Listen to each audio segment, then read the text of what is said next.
I'm Brandi Kruse. Coming up today on Undivided, San Francisco, of all places, seems to be reversing course faster than Seattle. I guess we're the new San Francisco. Plus, Attorney General Bob Ferguson on the defensive over accusations he kept a lawsuit against our initiatives secret from the voters. And I'll issue only my second endorsement of the 2024 campaign cycle. That and more coming up today on Undivided. Remember, you can support our show for just $5 a month by signing up at undividedpod.com.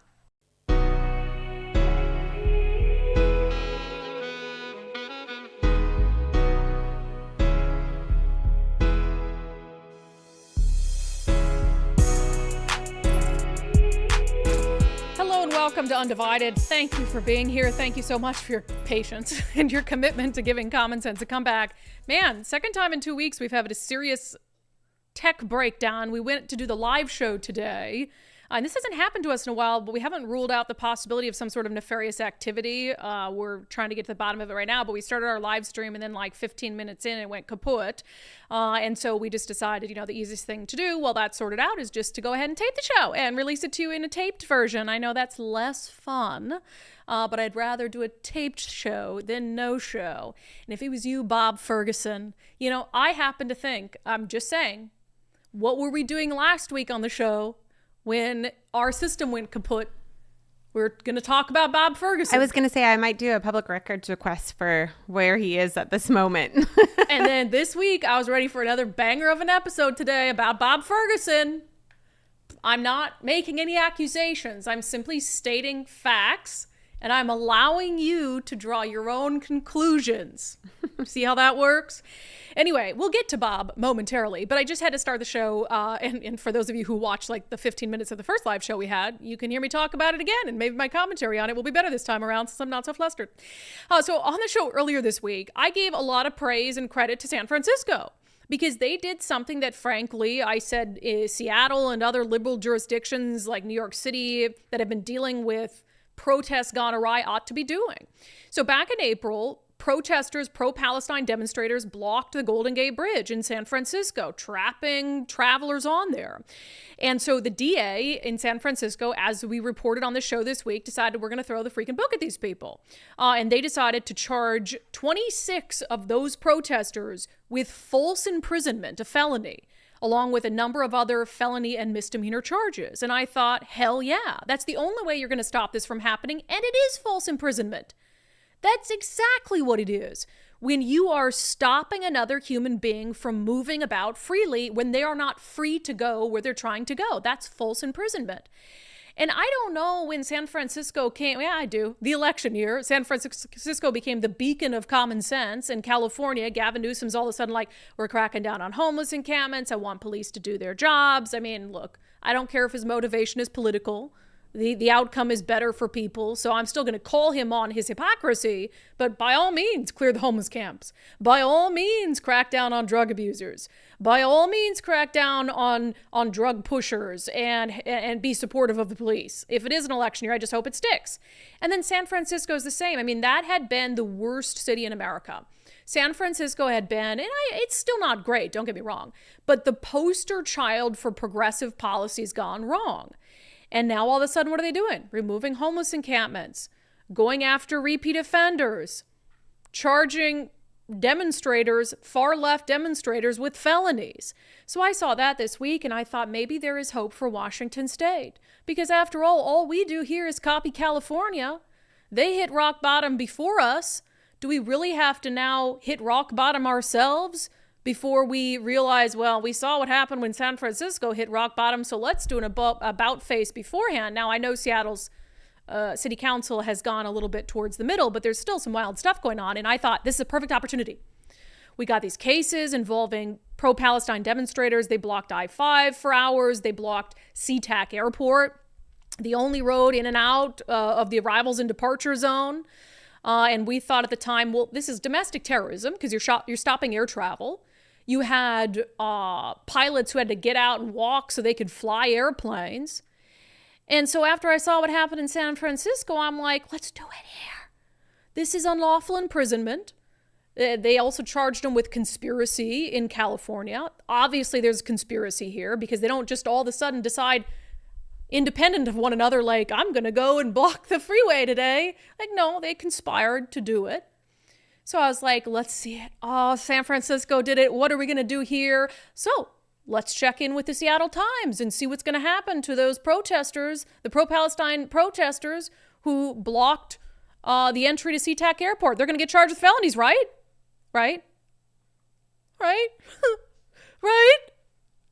No, not only are they not being charged with felonies, prosecutors in the city of SeaTac are going to dismiss charges. So you can't get much different than what San Francisco did. The Seattle Times headline, charges set to be dropped for protesters who blocked SeaTac Airport Road. Prosecutors for the city of SeaTac agreed to dismiss charges after a maximum of 6 months on the condition that each defendant attends court hearings as needed, has no crime violations, and does not step on SeaTac Airport property except for travel purposes. I love that they include that. Like, you stop people from going to SeaTac to travel, yet you can still continue to go to SeaTac to travel.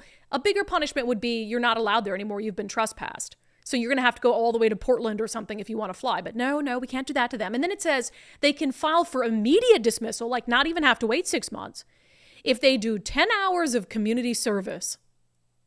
10 hours of community service? Hell, sometimes I go pick up trash in my neighborhood for no reason in the world, and that's added up to more than 10 hours in the last couple months. And I didn't block airline travelers. It's insane. And then we also found out, and we've have inquiries in to figure out what's going on here, but, so they've got the charges being dismissed against these others, but 9 of them, their cases had already been dismissed because they couldn't access public defenders. So I don't know if there's a public defender shortage, and I agree with that, by the way. You have a right to have an attorney appointed to you if you cannot afford one. So yeah, if they can't find me an attorney, then yeah, my case should be dismissed. I'm in full support of that. The question is this happening a lot? Is this happening in felony cases where they don't have a public defender? So it's like, well, I guess we'll just throw that one out. That's concerning. So we're trying to get to the bottom of that. And here's the real crazy thing. So the Seattle Times platforms in this story Sean Scott. So we talked about him in our election week coverage. Sean Scott is a socialist. He's a failed Seattle City Council candidate who's now running for state house in the 43rd Legislative District, which encompasses downtown Seattle. And for some reason, SeaTac isn't in his jurisdiction. He had or in the jurisdiction he's running for, he had a press conference where he came out and basically said, we need to not criminalize these demonstrators. Here's the quotes he gave the Seattle Times. This is mind-boggling. Sean Scott, a candidate for state representative in District 43, which includes much of downtown Seattle and Capitol Hill, said the protest was a necessary, quote, long-standing tradition in the Pacific Northwest. I'll get back to that in a moment. He went on to say, this is a baton that we're going to continue to carry for as long as we see our tax dollars going toward causes we don't agree with, Scott said. And we're going to continue to be out here until it stops. So basically saying we will absolutely throw a criminal temper tantrum, commit acts of domestic extremism whenever our tax dollars are being used for something that we don't like. That's just insane. But he says this is a long-standing tradition in the Pacific Northwest. As sad as that sounds, he's right, it is. Criminal acts of unrest are a long-standing tradition in the Pacific Northwest that these exact demonstrators have been allowed to get away with for far too long. And so he's like, well, now it's become a tradition. Now you can't throw the book at us now. We got to take over 6 square blocks of Seattle and nothing happened to them. They've been rioting on May Day, and very few things happened to them. Going back to the Occupy movement, we can block freeways. And in fact, in some of these instances, not only does nothing happen to the protesters, but they sue the city, and then the city settles with them with our money. So not only are they not charged criminally, they're rewarded with our tax money for doing these things. So yes, it has become a long-standing tradition. It's a sick long-standing tradition. It's a ridiculous long-standing tradition, but it's a long-standing Pacific Northwest tradition nonetheless. But think about that. You have a candidate who, by the way, was the top performing candidate in his race for the 43rd out of the primary. Andrea Suarez came in second. He's a socialist. Downtown Seattle. Got over 50% of the vote at last check. And he says that when it comes to people who blocked airline travelers, this is a tradition. We're going to continue to do this as long as we see our tax dollars going towards things that we don't agree with. So that's a promise, right? They're going to continue to do this. And even though you have someone like him, a socialist, far leftist who encourages this behavior, even though he's promising we're going to continue to do this, CTAC prosecutors are like, we'll drop charges. So yeah, keep doing this. You think they're not going to do it again when they are facing no consequences? Oh, I'm sorry. They are facing consequences. 10 hours of community service. That's going to be really challenging. I'm sure that they've learned their lesson. For the love of God. When San Francisco is a beacon of sanity compared to Seattle, you know that things have gone drastically, drastically wrong. All right, speaking of a beacon for sanity, I was going to tease that we're having this thing today, but by the time we post the tape version of the show, it won't even matter. So I'm sure our rally for democracy went swimmingly well outside the Attorney General's office in Seattle. If for some reason, I should post before 3 p.m., but you probably won't hear it. But if you hear it before 3 p.m., that's where we are, 800 Fifth Avenue. 800 Fifth Avenue outside the Seattle office of the Attorney General. And we are there doing what he should have done a week ago, a month ago, 6 months ago, and that is talking to the public about threats to the Let's Go Washington initiatives. Ensuring the public that these initiatives are going to be on the ballot and that people are going to have a say and that we care about protecting our democracy. I thought Bob Ferguson cared about protecting our democracy, but he doesn't. He does when it's advantageous for him politically, like if he can talk about Donald Trump being an existential threat to our democracy. But coming out and telling the voters and ensuring voters who support initiatives he doesn't, that they're going to have a chance to vote on those because that's our democratic process. Well, no, he can't say anything about that. I can't have people know that I'm obliged to defend these initiatives, and I can't be sitting here talking about that. So just to catch people up, if you're not familiar, apparently, unbeknownst to us, there had been a lawsuit working its way through the court system challenging the validity of how the Secretary of State counted signatures on the Let's Go Washington initiatives. So the lawsuit was brought by a group called Defend Washington, uber left progressive group who is opposed to all the initiatives. And it was against the Secretary of State's office, not Let's Go Washington, because again, it's challenging how the Secretary of State validated signatures. So because of that, Let's Go Washington was just left completely in the dark until last Friday at around noon, when they were notified that the state Supreme Court, in a matter of hours, would be deciding on a lawsuit that could put the initiatives in jeopardy. And the only reason they found out about it is a reporter had just happened to find out about it that day and called them for comment. And they're like, excuse me, what's going on? So ever since then, and I think we've been the lead on this, we have been demanding to know why the Attorney General's office didn't inform Let's Go Washington of this threat to the initiatives, or didn't put out a press release saying there's this lawsuit against the initiatives, but we are going to defend them with everything that we've got.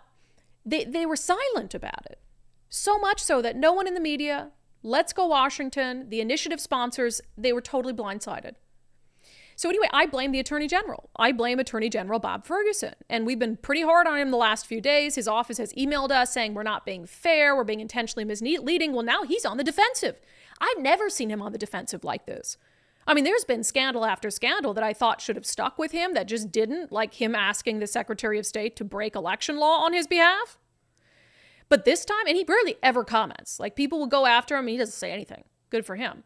But now he released a 7-part post on X defending himself. I really think it's about me, but he refuses to say my name. I don't know what's up. He's always refused, like he'll like vaguely, like, he's referring to me in campaign things. Like he doesn't want to give you the satisfaction. He doesn't want to give me the satisfaction, or he knows I'm very popular with the middle. I think I am. Yeah. And so he's like, well, I can't alienate them because I can't attack Brandi. That's not a popular target. You're on his list, so he has to just get under your skin.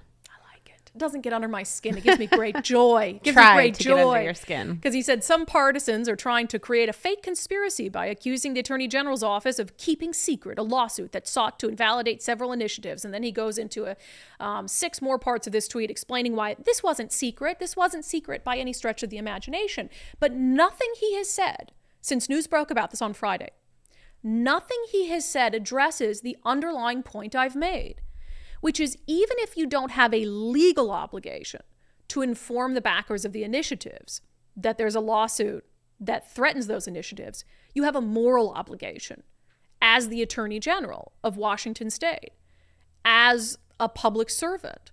You have a moral obligation to do it, and you chose not to do it. You made a decision not to do it. And he's put out, he's trying to push back against this argument that he kept this a secret. He's like, no, we didn't keep it a secret. We told all these other people. But again, they never told the group that mattered most, Let's Go Washington. So I just he's now given 1, 2, 3, 4, 5, 6, 7-part tweet, 7 different excuses. He's now given 7 different excuses as to why it's not fair to accuse him of keeping this a secret from Let's Go Washington. So this varies from in emails to us, to social media posts. In an email to us, his office said, and this was their first excuse that came out, well, our role in this case was as legal counsel to the defendant, the Secretary of State's office. So suggesting we were legal counsel for the Secretary of State's office, not Let's Go Washington. So we don't have an obligation to them. And then they said this, and they said this in their legal briefs as well. Well, generally, the party bringing the motion has the responsibility to notify relevant parties. So now they're saying, well, that was the plaintiff's responsibility, defend Washington, not ours. They have the legal obligation. But again, still doesn't address my underlying concern, which is, didn't you have a moral obligation as a public servant? And then Bob took to Twitter and he started to change his story and try to convince people no, this was public the whole time. He said, let me be clear, this case was public every step of the way. Supreme Court dockets are published. Yeah, he actually then turned to the argument that we should have known about it because we should have been perusing Supreme Court dockets. And they're published online, and we should have just proactively been doing that to see if there was a lawsuit that we hadn't heard about that had been going on for 6 months about the initiatives. So that's ridiculous, and that didn't stick either, because that's just a blatantly absurd thing to say. And then he goes on to say, well, okay, but we provided multiple briefings to the legislature about this case since February. We briefed senior legislative staff of both parties, including staff for the House and Senate Republicans. All right, let's assume that's true. What I do know is that oftentimes legal briefings about ongoing litigation are secret. So they wouldn't have been able to go out and share those publicly, and clearly they did not. And I would also say, who's not legislative staff from either party? Who's not staff for the House or Senate Republicans? Let's Go Washington. So again, you're still dodging around my central point. You should have let Let's Go Washington know so they could inform voters. And then this is my favorite. He says, again, this is the Attorney General trying to convince us that this wasn't kept a secret. He says, one of the lead assistant attorney generals discussed this case at an education seminar for the Government Lawyers Bar Association in June. Okay. How many of us, Bob, do you think were at the this educational seminar for the Government Lawyers Bar Association in June? So he's just desperate. He really is. He's on the defensive, and I never see him on the defensive like this. He's just throwing everything, seeing what sticks. Well, I told this person. We told this person. Well, we talked about it to the Government Lawyers Bar Association. But none of that addresses the fact that for some reason he opted never to put a press release out about the case to inform voters, and he opted not to pick up the phone and let Let's Go Washington know about it. And to me, I put out something in the show yesterday and on social media yesterday that's checkmate. Are the receipts proving that he didn't want to let these people know about it. And that's that in their own legal briefs to the state Supreme Court, they acknowledged that they knew Let's Go Washington had not received reasonable notice about the case from Defend Washington. So here they are in their own legal brief saying Defend Washington didn't tell relevant parties, including the initiative sponsors. Okay, so you knew that. Nothing stopped you from picking up the phone and making that reasonable notification yourself so that they could have a stake in the case, so that they could help defend the case. Because I wouldn't blame them for not believing Bob Ferguson could defend the case. He's opposed to the initiatives. And one of his campaign donors is funding the lawsuit against the initiatives that his office is defending. Now, I think the reason that Bob Ferguson didn't, make because he makes a big deal out of everything his office does. It's an election year, right? Oh, we're suing this person. We got money, this person. We're defending this. We're defending this. I think the reason he never said anything is actually very simple. The initiatives are not popular with his base. The initiatives are not popular with the state Democratic Party. I mean, after all, they tried to encourage harassment of signature gatherers. The Speaker of the House, a Democrat in Washington state, said she was saddened by the initiative process. So he didn't want to, when he's up for election, especially before the primary, when in the primary you need your base to come out for you, he didn't want to be seen as defending the initiatives, as defending these right-wing MAGA initiatives, which is the obligation that he had as the Attorney General and the attorney for the Secretary of State's office. But he didn't want that to be the public narrative because he didn't want to risk alienating his base when he's running for governor. So he kept quiet at the expense and in spite of 1.2 million people he's supposed to serve as AG and who he wants to serve as governor, who had a huge interest in knowing that there was a lawsuit threatening to derail the initiatives they had signed, volunteered for, or otherwise supported. And that is one of many, many examples of why Bob Ferguson is unfit to be the Attorney General, is unfit to be our next governor, and is unfit to be in any position of power. And I really believe that this is a scandal that's not going to go away like the other ones did so conveniently. We're not going to let it go away. And his own defensive posture shows he's concerned that it's not going to go away. So let's keep the pressure on. Now, in this regard, someone who spoke out about this, who I think their opinion is very relevant here, is Judge Dave Larson. Judge Larson is running for state Supreme Court. In fact, he's one of the two candidates who made it past the primary election. And he put out a lengthy statement about all of this. I want to read just a part of it for you because I think he expresses something that a lot of us are concerned about. He said, "This is just the beginning. Win, lose, or draw, the people who do not agree with the outcome of the election in November will turn to the courts in the hope that the courts will override and nullify the outcome in some way that undermines the vote of the people. This should concern you, regardless of whether you support or oppose these initiatives. Keep in mind that if you allow interference this time because you are against the initiatives, then the same precedent will be used to prevent you from voting on initiatives you agree with in the future." And I echo those sentiments wholeheartedly. And I think there's a lot of people who, one, weaponize the judiciary to their benefit, or attempt to at least. And then people who don't trust the judiciary to make decisions that aren't politically motivated. And so how can we change that? Where do we go from here? So Judge Dave Larson was nice enough to join us on the show today. Judge Dave Larson, welcome back to Undivided. Thank you for having me. It's a pleasure. Yeah, first, let me congratulate you on making it through the primary election. How are you feeling heading toward the general?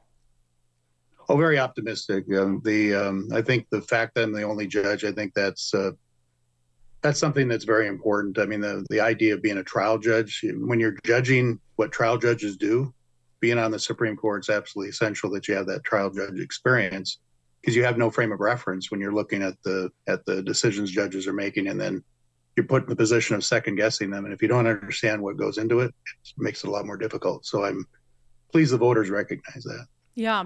And I don't want to put you on the spot, but I'm going to. I've only endorsed one candidate in this election cycle, and that really had been my plan. I've endorsed Dave Reichert in the governor's race, but I would like to make it a second one, and I would like to offer you, if you want to accept it, you don't have to decide now, but my endorsement in this race, because I think it's one of the most critical races we're facing. I would very much appreciate that. The endorsements haven't been as important to me because I'm trying to talk about the issues. And yeah.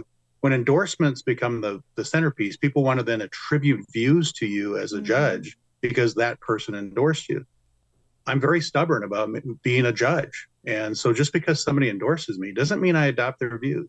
Yeah. I got the president of the NAACP of Washington, Alaska, and Oregon endorsing me. I have law enforcement endorsing me. So the idea that some people take the endorsements and try to superimpose the views of that person onto the candidate, and in judicial races, that has to be very important, that it's understood that an endorsement doesn't mean I adopt the views. Yeah. But the endorsement is very important because it says this is somebody that I think would be a good judge, and so in that regard, I'm thrilled that you endorsed me. Well, and I think what's going on for me here is we can't have ideologues as judges. Like, that's my big thing. And that's always what I've been about is, really in political office in general, just sort of looking at the extremes on both sides and saying that's just not what serves people. And in our conversations, you're not an ideologically driven person. And if you are, then you hide it pretty well and you're able to just do your job as a judge well. And you said something in a recent statement that really spoke to me. You said you want to get the judiciary back to what it's supposed to be, boring and dependable. Like, that's what I Yeah. want out of my judges: boring and dependable and not deciding issues based on politics. And that's exactly it. I mean, the judiciary should be that, again, that thing you can, that where you can take a sigh, knowing that if it's going to go there, it's going to be a fair result. And right now, I don't know that people feel that way about the judiciary in general, that there's a fear that it's politically driven. And so therefore, if a political issue makes it to the court, if you're not on the side of the court's in power, or the court in power, you're thinking you're not going to get a fair shake out of the gate. Yeah. And that's just not acceptable. No. So let me let's touch on the issue at hand. You put out a statement after this news that, the state Supreme Court on Friday had thankfully, in my opinion, decided to reject a lawsuit that sought to undermine the initiatives. Why did you feel like it was important to put out a statement offering your thoughts on it?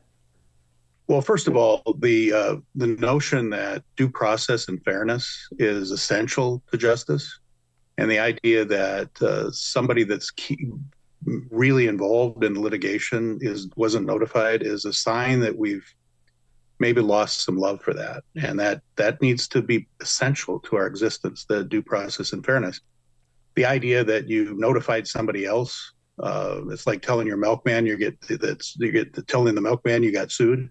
It's not the same thing. You have to. It's a respect issue, and you can tell the difference between when you're acting on principle and when you're acting on partisanship. Where if you think the rules should apply equally to both sides, you're acting on principle. So if it was the other way around, and either a person of the opposite political party was in office and didn't notify somebody with an opposing view of if that's wrong, it's wrong in both cases. So here, partisanship applies when it's right if you're the one doing it, and it's wrong if you're the one on the receiving end. And that's where I'd like to get it to focus. And also the idea that this affects everybody, not just the people that are in favor of the initiative. It affects the whole process. It affects the ability of somebody to make a decision if they're no now to change it to yes, or if they're yes now to change it to no after they've heard the arguments and gone through the process. It's an essential part of our Constitution to have initiatives. We're relatively unique in that way. And it's, if they don't want initiatives, get rid of it. But as long as it's there, you have to enforce it the way it is. Yeah, and I know. So if people aren't familiar, it's different. It's difficult and different to run a campaign like you're running for a state Supreme Court, because you can't comment on, existing cases or even cases that might come up in the future. It's my understanding. So there's some restrictions you have. But that being said, yes. I think I'm just concerned overall about the amount of lawfare I see related to initiatives. We have this constitutional right as the people to run initiatives and referendums, and there's constantly these legal efforts to undermine them or to keep them off the ballot or to reverse them after voters have already passed them. Why are we in this place? What's going on that there's so many legal attacks on initiatives of the people? Well, the judiciary over the past few decades has been politicized, has been hijacked, in the sense that when you hear of an opinion in the federal courts, you got to know who the president was that appointed them, because it's got to be political, right? So essentially, and then getting people on the court, they're going to decide the cases politically the way you want them to. That becomes the next pressure after you think the court's a conduit for political relief. Then you want the judges on that are going to side with you politically instead of the ones that are going to decide the cases based on the law and the Constitution. So we've gotten ourselves here because as constituencies of the judiciary, we've expected in a lot of ways in the election process at this level in Washington State, and the selection process at the federal level in the confirmation process, we have a push to make sure the politically favorable person is in the judiciary, which gives the impression that person will then favor you and politically, and it shouldn't be that way. It has to change. We have to hit the reset button and say no. This is about people that are willing to check their opinions at the door and decide cases on the law and the Constitution and let the political process work its way through. Yeah, and I just want to end with this because it's something that's playing out on social media right now. And I'm not a legal expert. I don't pretend to be a legal expert, but you've been practicing law for 40 years in the field. So help me understand. You mentioned it off the beginning. and I've said, I think it just strikes me that, that we could get to 2 hours before a state Supreme Court decision on something this consequential, and the backer of the initiatives doesn't even know about it. Like, it just strikes me as, how is that even possible? In your mind, are you willing to say whose obligation it was or responsibility it was to notify them? Usually, I mean, I'm assuming there's a custom involved, and usually, if somebody, it would be in this case because again, I don't know if there's anything clear legal answer. Mm-hmm. It's really a moral and fairness issue, and so the question is the Secretary of State, because the person that filed the initiative with them, the Secretary of State would know, the lawyer representing the Secretary of State. But I would think it has to do with fundamental fairness and respect and dignity to be able to give somebody that's taken the time to gather signatures throughout the state, and this would apply whether it's Democrat or Republican-based initiative, to give them the respect of knowing, hey, there's litigation. And by the way, this litigation has been pending since January. Yeah. And so it is a surprise to you. It's not just me thinking that sounds highly unusual. That does sound odd to you as well. Yeah, it's almost like, I mean, it is odd. There's also rules that may apply with whether a party's a necessary party and things of that nature. Whether you get into the murky area of that and legally, then but it gives somebody a chance to intervene too, because there's rules that allow intervention in litigation, and so the court rules allow for the interested parties to impose themselves into litigation too. So that, and then also the legal binding effect sometimes is necessary to have that interested party involved to apply other rules, such as collateral estoppel, which is a rule that prevents relitigation of the same issues. Yeah. So there's all kinds of reasons why you'd want that interested party to know, legally and morally. But as far as a specific duty to notify, I don't know if there's a legal duty, but it certainly falls in the category of what's fair and unfair. Yeah, and let me just end with this more broadly, because people are they don't trust our courts, I guess, to make decisions that aren't political. The lawfare issue that's bandied about. How do you think we restore trust in our judicial system, where a case like this, can go before a court or be adjudicated, and people don't automatically assume that the outcome is just not going to be fair? It's heartbreaking for me, since I care so much about what I do and love so much what I do, to have people not feel confidence in what we do. It's earned, and we haven't earned it, and we need to get back to earning it. And that's where we've had that discussion between power and responsibility and the difference. We need to have the judiciary adopt an ethic of responsibility instead of an ethic of power, so that we fulfill our duty to the people of the state and across the nation in all judicial races, in all judicial areas, to live up to that creed of being that. We're supposed to be, like I said before, a beacon for decency, a beacon for how you're supposed to resolve things. We should not have ourselves up to our elbows in politics. All right, so we appreciate Judge Dave Larson coming on the show. Our daily subscriber show poll today was about this very issue, the judiciary, and how you get these judges on the bench that start as political appointees and then they're reelected because nobody runs against them. So the question I asked in our daily subscriber show poll: do you trust our judiciary to decide cases without considering political implications? Yes, always, more often than not, or no, never. A lot of people, I had a few questions. Well, which judiciary? Are you talking about the U.S. Supreme Court, state Supreme Court? I'm just talking in general. I wanted to leave it a little bit open-ended. A lot of you are saying no, never. Ron says, let's see here. 1 second, loading. Kayla said, I said more often than not, but I also think it depends which jurisdiction you reside in. I think that's fair. Kathleen says, everything is so political now. Ron Williamson said, if there had been a less often than not, I would have gone with that, but between the three choices, I chose no. Every single time it seems to go political, especially in Seattle.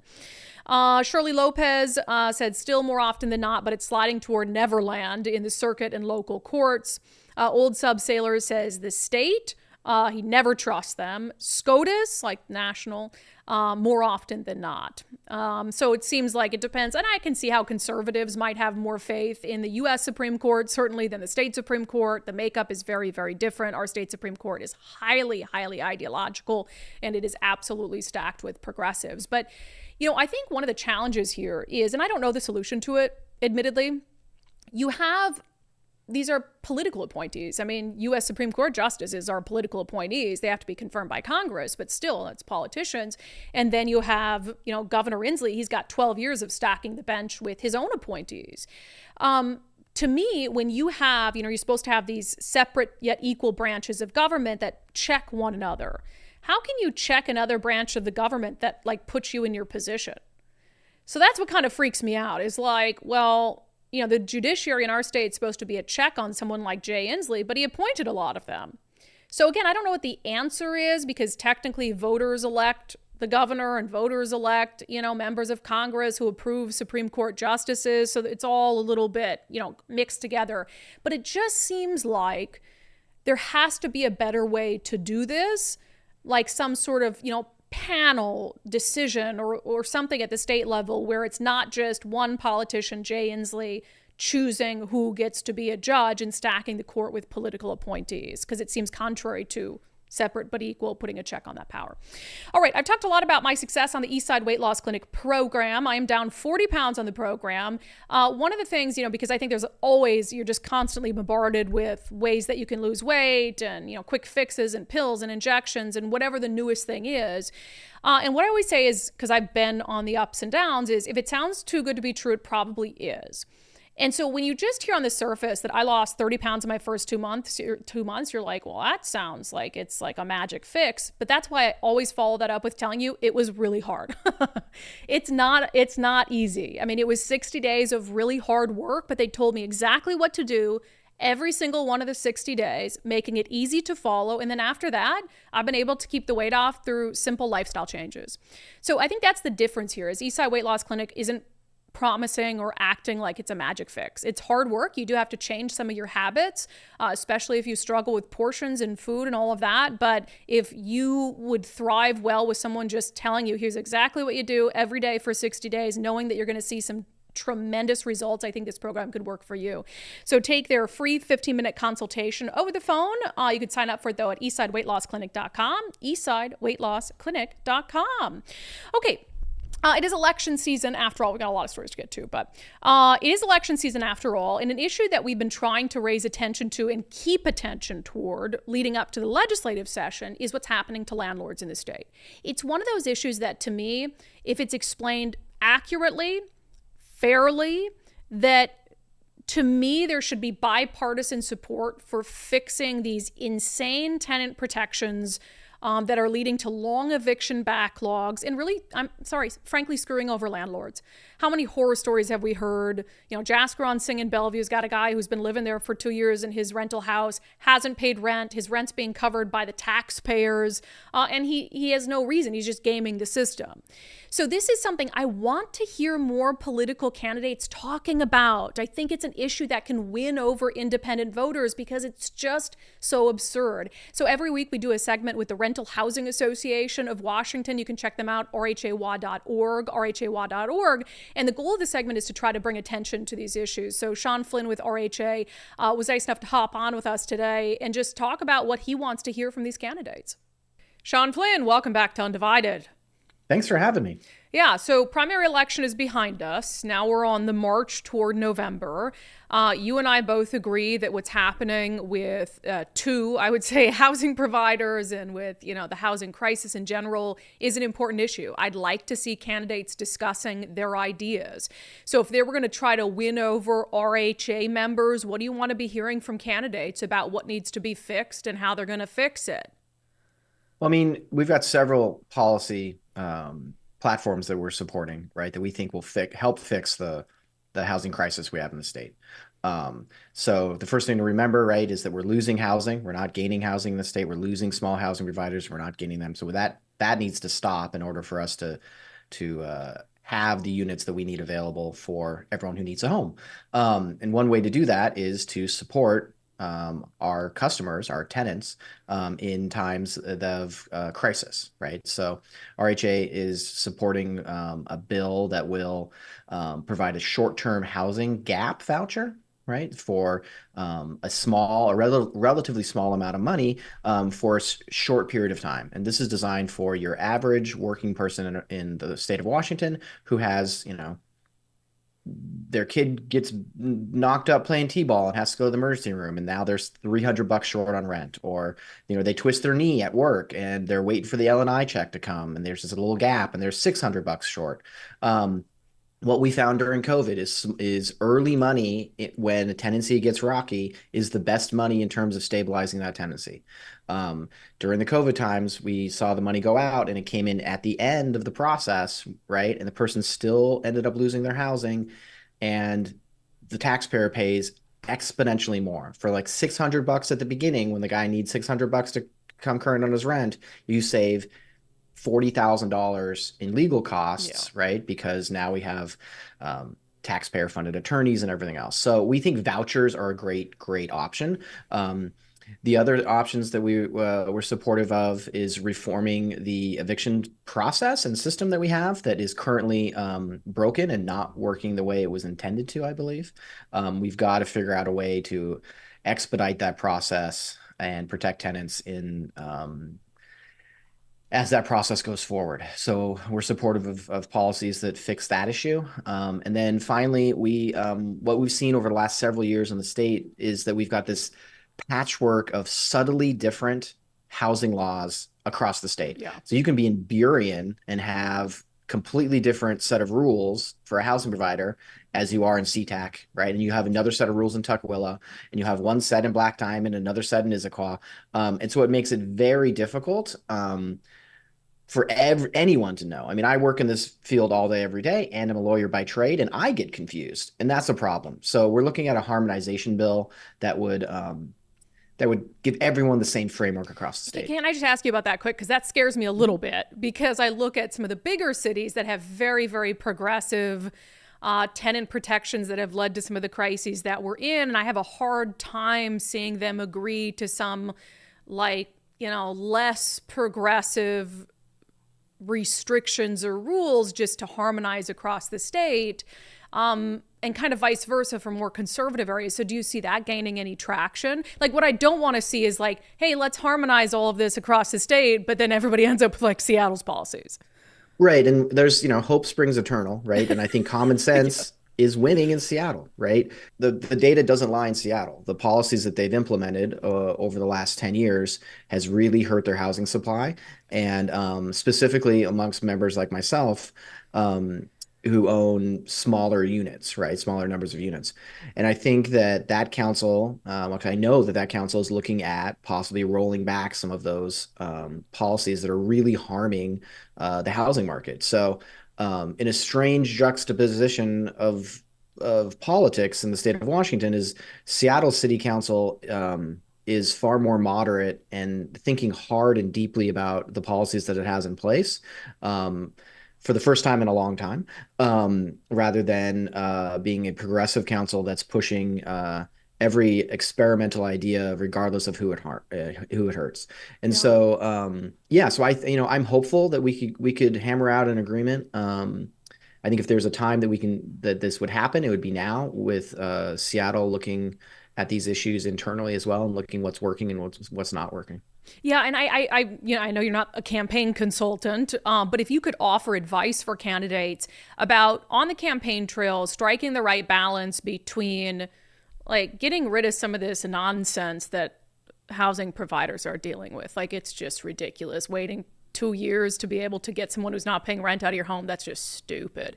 But also, some of the things you mentioned, like we also, we want to protect tenants against predatory landlords or just ridiculous rent increases. So how do they strike that balance in your mind on the campaign trail?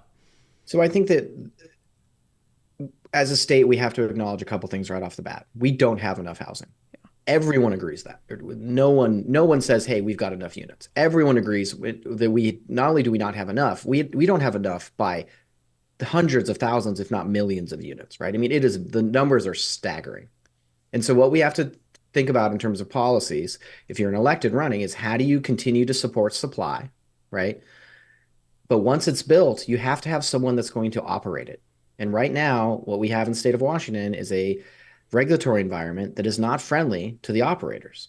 So it will do us no good to help supply if we come in and make it impossible to operate with things like rent control, lengthy eviction proceedings that take 2 years, right? You will destroy more housing than you will ever create on the supply side. And while housing is hard, and while simple solutions like rent control sound good, we should really be focusing on bad actors, right, who use rent increases not as a business purpose for them to be able to continue to provide housing, but in a predatory manner to move tenants along or not giving enough notice, right? Those stories where you see the 200, 300, 400% rent increases, there's a story there, and it's normally not great. So we should focus our attention on those issues and not focus our attention on policies that will continue to not allow us to have enough operating rental housing. One more question on that, just because I came up and I was trying to find his exact proposal. But, Governor Inslee, for instance, he came out, he's like, well, he sets these goals. Like, we're going to build X amount of new homes by this time. And, the goals never really come to fruition. And Bob Ferguson has been putting out similar goals, like we're going to build all this new housing. I mean, I could be running for office and I could say, hey, I'm going to make sure that there's 20 million new homes in the next 5 years. But is that realistic? And it might be more of a question for the builders. But from your perspective, when you hear a proposal like that from a candidate, what are you looking at to determine whether it's like a pipe dream or it's a feasible goal? In terms of the build, I mean, that's going to come down to money. Yeah. We need, look, the government, the state of Washington and the government has created a housing crisis that they can't fix. They can't tax their way out of it. The amount of money they need to build the housing that they're behind it's not millions. It's not hundreds of millions. It's in the B's. It's billions of dollars of private capital that you're gonna need to come in to build those units. And the state of Washington, even if they moved all sorts of taxes, they'll never mathematically get there on their own. They need the private sector to do it. So for electeds who are looking to solve the supply side, you've got to unleash the private market to build those homes. You're not going to do that if you are talking about things like rent control and other policy ideas that make it impossible for those projects to pencil. Yeah. So I know this is shocking to a lot of folks in the state of Washington, but if you want the private money, right, to do something good for society, you have to let them make a buck at it. And if you take the rules and make it so draconian that no one wants to build it and then no one wants to operate it because they're going to lose money, then you won't get it. And that's what we've done for like 40 years in the state of Washington, and we need to really rethink that. You've got to incentivize people to build it, and then you got to incentivize people to operate it. Yeah, imagine that. I mean, you have to, if you want affordable housing, you have to make it affordable to build that housing. So like permitting delays and, all these mandates from an environmental perspective that raise the cost of building that house tens of thousands of dollars. I mean, that's going to make the house more expensive. And I just don't understand kind of the disconnect there. But yeah, the regulatory burden on building is criminal. Right. We all want it to be we all want it to be cheaper, but we just keep regulating and taxing it. And the legislature seems confused on why it gets more expensive. Yeah. Then they throw their hands up like, we have an affordable housing crisis. It's like, you look in the mirror. Look at what you're doing. All right, Sean Flynn, I hope we see more candidates talking about this issue that landlords, housing providers are dealing with, because it's really bonkers. And I think reasonable people, right, left, and center, see that. And if you can message it the right way and get people really caring about it, I think it can be a winning issue for candidates. So Sean, we appreciate your time. Hey, thanks so much for having me. So yeah, I think candidates need to get their messaging on this issue set, because it will bring in voters. And it doesn't just have to be landlords. I think we can all see what the implications are of some of these insane policies on the housing supply, on housing prices, on rental prices. So if you're a candidate out there, And it makes sense for you to message around this issue. Read up on it, reach out to RHA, learn something from them about what's going on. Talk to some housing providers and some landlords. Learn from them what they need to fix this situation. And by the way, if you are a landlord, you really should be a member of RHA because they can have your back in the event that you're stuck in like a Jaskaran Singh situation. So rhawa.org, rhawa.org. All right, I have encouraged you guys to take the First Mark Challenge, firstmarkinsurance.com, firstmarkinsurance.com, because we all need insurance. You know, we've got your family budget. You might be looking at where can I cut? I've cut out all the stuff we don't need. All the frivolous spending, there's nothing left to cut. Well, have you looked at your insurance? Because if you've been dealing with your own insurance, you might have just done one of those quick, like, oh, find the best price. It's a very good chance it's not the best price you can actually get, or that it's not the kind of insurance you need. First Mark Insurance can help you figure it out. You do the First Mark Challenge. What that entails is you gather your current policies, you send them to them, they review it, you have a conversation over the phone, they go out, they shop the market for you, it takes them a couple weeks to do that, they come back and they say, here's what we can do for you. So they might tell you, hey, keep your current insurance, you actually do have a pretty good rate, you don't need us. Or they'll say, we can get you better insurance for the same price, we can get you better insurance for a lower price. Our friends, Ben and Leslie, First Mark saved them $1,500 a year on their insurance needs. Casey in Covington says they saved him 37% off his auto quote, which, I mean, you're talking about hundreds, if not thousands of dollars a year just by doing the First Mark Challenge. And you never pay First Mark anything for their services. So firstmarkinsurance.com, firstmarkinsurance.com. The very best part is they work for you. All right, the slut is shut down. The slut is broken. Will I get taken off YouTube for saying that? I don't think so. I don't think so. Let's talk about it in our segment, Unbelievable.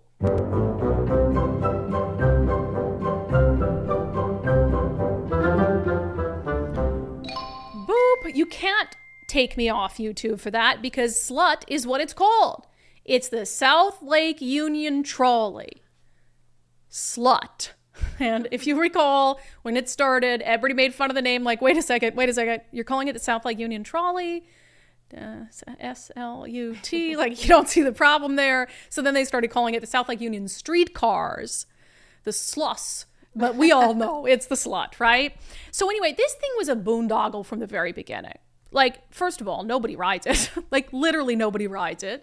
It goes kind of, I mean, you used to work we both used to work kind of in the East Lake area, and I worked at Q13, which is West Lake. So you always saw it, and it was annoying because it was like, would go right through the intersection, and the lights were all funky for it, and it was always empty. Every time I saw it drive by, empty. Always empty. Empty. It doesn't go to useful places. No, it's just like this, oh, look, a trolley. Like, but where is it going? From the storage facility down to the, like, where is it? Right. The self-storage place. What There's would some help restaurants. is if something went, I mean, kind of the monorail does, but you wanted something to go from like Pike's Place up to the Space Needle, like something destination to a destination. Yeah, for tourists and things like that, because I just took some tourists down there, and it's not easy to get around. You have to like drive, you have to park different places. It's a pain in the butt. Well, the other issue, and then we'll get to why the slut is shut down and broken. But the other issue is there's a lot of Amazonian workers down there. Well, they don't need to go anywhere. They live right there and they work right there. So where is it going? To the restaurant 2 blocks away? They don't need to go there. Right. They can walk there if they need to go there. They're like young and healthy. So the whole thing is a waste of money. It is. But apparently, so it broke down, and they don't know when it's going to be working again. Not that it matters because nobody rides it, because they can't get the parts they need to fix it. It's like, jeez, people. From overseas. It says an electrical breakdown will force Seattle's South Lake Union streetcars, you notice how they don't call it the trolley, to stay in the maintenance yard indefinitely because mechanics can't get the right parts from overseas. As of June, the SLU line, did they officially change it? Because they used to refer to it as slut. Now they're saying SLU line. Carried. I think that was just to prevent people from saying it. that. Sluts outside. Carried 400 94 average weekday passengers compared with 3,598 for the city's busier First Hill line that reaches the Chinatown International District, Pioneer Square, and Capitol Hill. SLU rail cars operate near empty most hours, but occasionally seats fill up in late afternoon as commuters resume their office jobs midweek. The estimated operating cost for this line that absolutely no one takes, and even the Seattle Times acknowledges that it's mostly empty, and if it breaks down, they need parts from overseas that they can't even get. Well, the estimated operating cost annually is $4.6 million. It says it's offset somewhat by wraparound ads on the rail cars and other sources. Oh, yeah, I'm sure they pay I'm sure huge. it's really offset quite a bit. $4.6 million for the slut that does nothing, goes nowhere, is broken down and useless, and that no one wants to ride. You didn't laugh. Get it? Nobody wants to ride her, so it's fine. Anyway, unbelievable. Truly Slut unbelievable. is out of service. The slut is out of service. Take that down, YouTube. So just ridiculous. Absolute boondoggle. Okay, and I would also just note, if Amazon wanted to put a little trolley there with their own money that they thought was fun to have a trolley around to take their people, I would have no problem with it. But it's not their money. It's the government's money, and it's our money. It's not. The government doesn't have money. It's our money. That's right. It's unbelievable. All right. How many times in recent memory has your financial advisor not reacted to current events and also not made a change in your investment portfolio?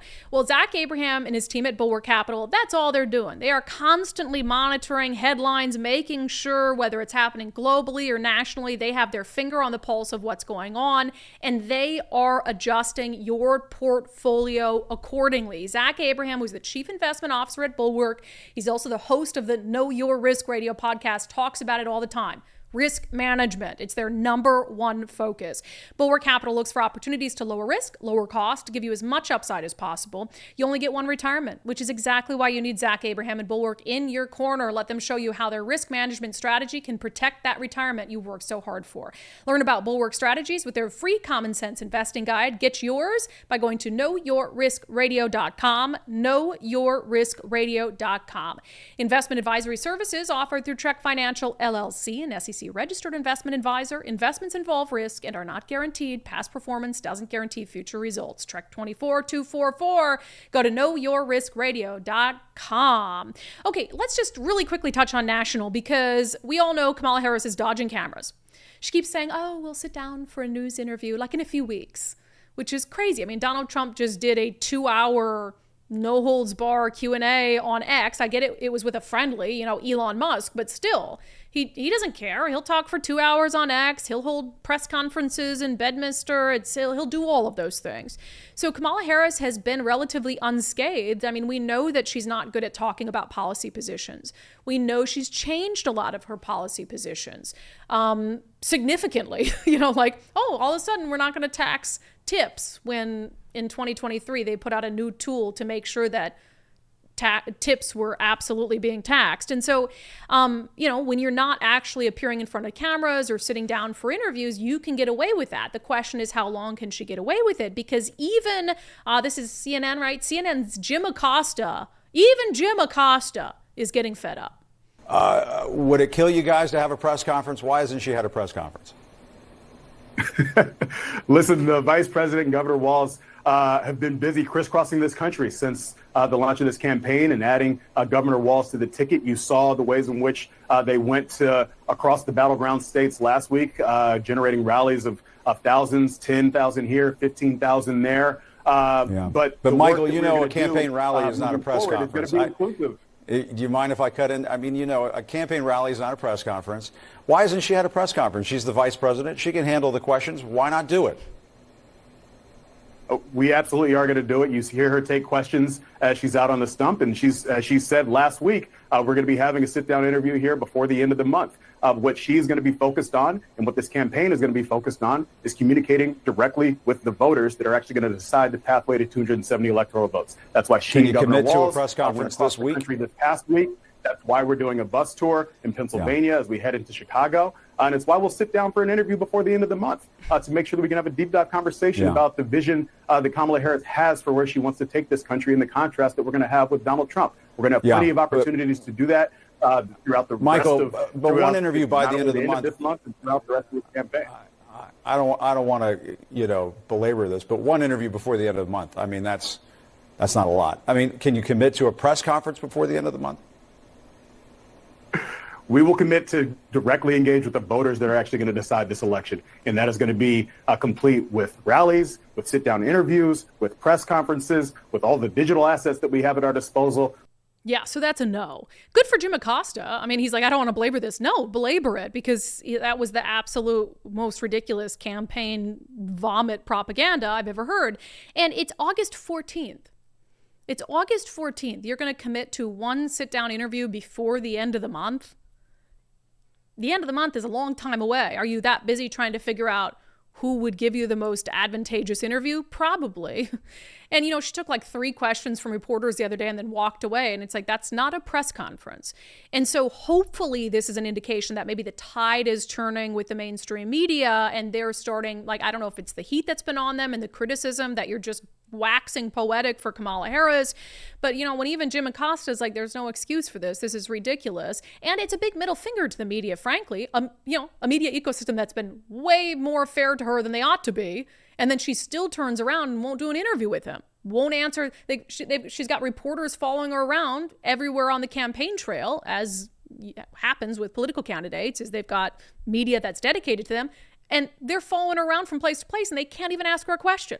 So at that point, they're using you to just train their cameras on her and the crowds that they're bringing in and all these moments, but their reporters can never ask her about it. That's like state-run media. That's insane. So hopefully people are starting to wake up to the fact that, she needs to show that she can articulate her policy positions in an environment that she does not control. All right, speaking of the media really quick, I just wanted to play this. So inflation is better. It's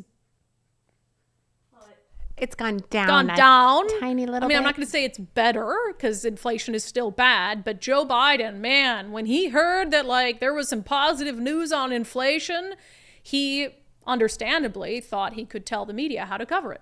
Has the U.S. beat inflation, Mr. President? Yes. I told you we're going to have a soft landing. We're going to have a soft landing. My policies are working. Start writing that way, okay? My policies are working. Start writing that way. Although, what a dumb question. Who phrases a question like that? Oh, media. Yeah. That's how. Has America beaten inflation, Mr. President? What are you doing? Unless that was a supporter. Can you play that clip again? Sure. Has the U.S. beat inflation, Mr. President? Yes. I told you we're going to have a soft landing. We're going to have a soft landing. My policies are working. Start writing that way, okay? No, I think it's media because he's saying, start writing that way. Yeah. Like literally directing them, start writing that way. And that's the only question. I mean, there's lots of questions being screamed. Yeah. And that's the only one he wanted to answer. Yep. Yes, we are beating it. Oh, yeah. Thank you for that good point. Start writing that way. Start writing that way. It's really insane. All right. Natchez RV Resort is having its phase 2 grand opening, pricing August 24th and 25th. They did phase 1, went great. Now they've opened up new lots. They've got 18 extra large RV lots starting at just $79,900. And man, calling it an RV resort, I think, is not even fair because it really is more of a resort than anything. And it's got first-class amenities. They just finished a 4,300 square foot luxury clubhouse, expansive great room, indoor-outdoor fireplace. It's an entertainer's dream. They've got a gourmet kitchen in there, gym, fitness center, showers, laundry. They've got pickleball courts outside, a playground, a dog park. They've got saltwater swimming pool, spa. I mean, this is an amazing place. Mike and I even went over there to visit. We've had a few undivided viewers and listeners who bought lots in phase 1. So you can join them and join 300 days of sunshine out there and get away from some of the crazy. How does that sound? Yeah, it's summer's almost over here. But if you would like to extend your summer. Yes, extend your summer in Natchez. And if you're not using your lot, they have a rental program. So you can make some of the money back that you paid for it.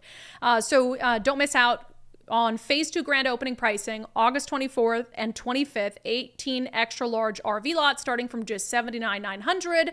Visit them, natchezrvresort.com. That's natchezrvresort.com. All right, since we had to kill our live show and our live stream today, we won't have an awful lot of comments, although we can pull a few of them. We did get some nice... People were like, sorry, your stream isn't working. Here's some money, which is really nice. It doesn't make the stream work, but it is really nice. I'm just really hoping it wasn't some sort of cyber attack of some kind. I don't know. Daryl says he's looking. He doesn't see anything nefarious, but we have never had an issue like that. Last week was a brand new issue. This week was a new issue, so we don't really know what's going on. But we'll figure it out. I didn't break anything. I don't know. Okay. I don't know. Somebody got on the stream and said, "Your hair looks fine, Brandi." Thinking we were delayed because of my hair. I know, my hair looks great. Sergeant Pickles with the $1.99 super chat said, "See you Saturday." Oh, so you're going to be at the Freedom Fest. Summer Freedom Fest is happening this Saturday. I'll get to details coming up at the end of the show here. Mm-hmm. Rick Eckert with a $5 super chat to help buy anti-trip covers for the power strips connected to the studio computers. That was it. We just weren't plugged in. I just tripped over Tracy, $19.99 for Nicole and Dee's overtime pay. Matthew Cook, $5. Food for the hamster on the wheel to keep the power going. That might actually work better than whatever's happening right now. Jazz Cat says $15 beer money. Brandi, Nicole, and Dee are going to need one. Thank you guys for always being so understanding. We went for like a year without any serious tech issues. I know, and then it was like back to back. Getting into a new studio, it was pretty smooth we had until no all of a sudden brand new issues. Until all of a sudden I started going after Bob Ferguson hard. I'm not saying, but I am saying we are that might be the situation. But we appreciate all of you, and we'll get you the show nonetheless, even it has to be pre-taped. It's not as fun. I don't get to talk with you guys in the comments. All right. If you're in the market to sell your home and you're thinking, I want to sell it at some point in 2024, I'm not sure what's going on with interest rates. Maybe they're going to drop a little bit. The issue with waiting is that right now, inventory is really low. So if you list your home, you're going to have more people rushing to look at it. That's when you get into those bidding wars, etc. So our friend Wes Jones with sellwithwes.com says you might not get a better price for it this year than you're going to get right now. King County, median $1 million. Homes are still selling very, very quickly. If you want to do something this year, give me a call. I'd love to start the process now. I think that things will be moving very swiftly through probably October. And then as the election starts to come out, get closer, people always pump the brakes. But for all of you who are out there that are thinking like, oh, I can't sell my home because I need X amount, you're probably at the peak right now. It's probably worth more than it's ever been than previous times. So what are you waiting for? So what are you waiting for? So check out Wes Jones at sellwithwes.com. Sellwithwes.com. They can start by giving you a free market analysis to see how much your home is worth. It might be worth more than you think. Sellwithwes.com, a better way to sell your home. And with that, let's get into our closing sanity check. I need a closing sanity check today. Am I still sane? I don't know. Today's questionable, but you'll pop back into sane here soon. Will I? I'm confident. I don't know that I will, but that's okay. One woman who is sane and had some very sane things to tell NBC is a voter, sat down with NBC, and I think what's significant about this video is it's the right audience who needs to hear what this woman has to say. How hard has inflation hit you? It hit me hard. It's hitting me hard. What do you blame for it? I blame the federal government at this point. If a working class mom who works as a paralegal cannot buy a $2 bell pepper because it's now $5, imagine a mother living on food stamps. Imagine a mother who's making minimum wage trying to feed children. They're killing us without killing us. If you understand that. They're killing us without telling us they're killing us. They're hurting people in ways that they can't help themselves. It's either feed my child or how about feed my children and I don't, but I have to go work. Yeah, that should be a sanity check, a reality check for voters. To have a black woman on NBC, MSNBC, near tears talking about the real impacts of the policies that have driven up the cost of goods for everyday Americans. That is real life. And it's one thing for me to say it or for a conservative outlet to say it or for Fox News to say it. They say that stuff all the time. But for that woman to say it, that voter to say it with that kind of emotion to that audience, that is really, really critical. All right, a reminder, Summer Freedom Fest 2.0 is happening this Saturday in Redmond. We'll continue to post the details of it, but I hope all of you can join us. There is live music on stage. There are food trucks. There are vendors. We'll be there. It'll be a lot of fun. And there will be politicians there to speak, and we'll talk about the initiatives and all the policies. So Summer Freedom Fest 2024, please join us for that. That has been today's episode of Undivided. That has been the taped episode of Undivided. It's all right. We'll be back tomorrow. It'll be fine. Thank you so much for your commitment to giving Common Sense a comeback. We appreciate every single one of you. And I do apologize for those of you who started with us on the live stream today for wasting your time in the middle of the day, but thanks for sticking with us. So if you've not signed up to support the show already, please do so. undividedpod.com, undividedpod.com. We'll see you back here tomorrow at noon.